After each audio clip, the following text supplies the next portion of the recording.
bagi pekerja karyawan yang di bawah 5 juta itu sebetulnya disasar adalah untuk lower middle income population. Jadi yang tengah tapi yang lapisan bawah.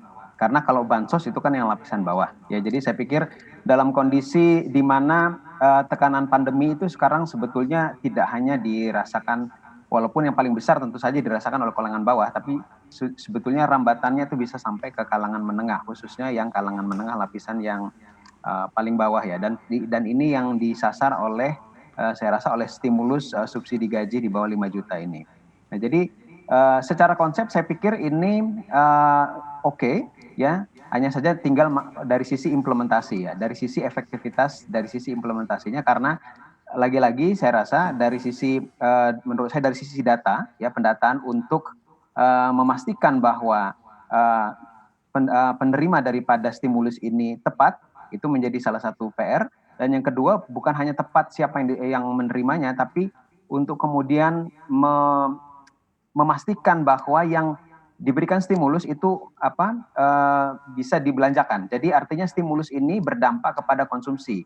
Ya, walaupun kita tidak bisa memastikan 100%, tapi risiko untuk ketidakefektifan itu bisa diminimalisir. Ya, salah satunya dengan memperhatikan detail dari sisi desain dan data ya. Yang saya pikir ini menjadi krusial juga dalam hal ini. Bagaimana cara memperkirakan kalau stimulus ini akhirnya akan dibelanjakan untuk konsumsi begitu, bukannya untuk ditabung dan akhirnya juga tidak mencapai target yang diharapkan pemerintah? Ya, respon seseorang atau respon masyarakat yang punya uang berlebih atau yang keterbatasan hidupnya tentu saja berbeda. Begitu kalau bagi yang keterbatasan hidupnya, begitu mendapatkan subsidi atau mendapatkan uang tambahan, kemungkinan besar dia akan mengkonsumsinya atau membelanjakannya, ya, karena sehari-harinya saja kurang mencukupi, terutama untuk basic needs ya. Tapi bagi penerima yang jika yang mendapatkan ini sebetulnya sudah berkecukupan, ya, jadi ini kemungkinan untuk kemudian dibelanjakan itu kecil, karena apalagi dalam kondisi seperti sekarang biasanya akan ditabung karena untuk berjaga-jaga ke kondisi ke depan. Nah, yang bisa dilakukan adalah untuk memastikan bahwa yang di bawah gaji 5 juta ini, satu, bahwa adalah memang mereka yang betul-betul gaji atau pendapatannya adalah di bawah 5 juta. Jadi yang tercatat, kalau sekarang yang menjadi acuan adalah data di BPJS Ketenagakerjaan. Nah, memastikan bahwa yang tercatat di situ adalah betul-betul gaji pendapatannya yang asli. Jadi bukan bukan pendapatan yang hanya sebagiannya saja, atau katakanlah misalkan gaji pokok saja.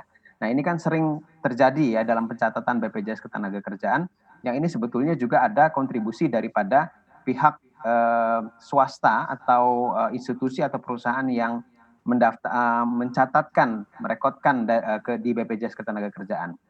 Satu itu, yang kedua juga dari sisi apakah penerima ini adalah single ataukah berkeluarga. Karena kalau dengan gaji di bawah 5 juta dibagi 5 orang dengan dibagi 1 orang tentu saja berbeda.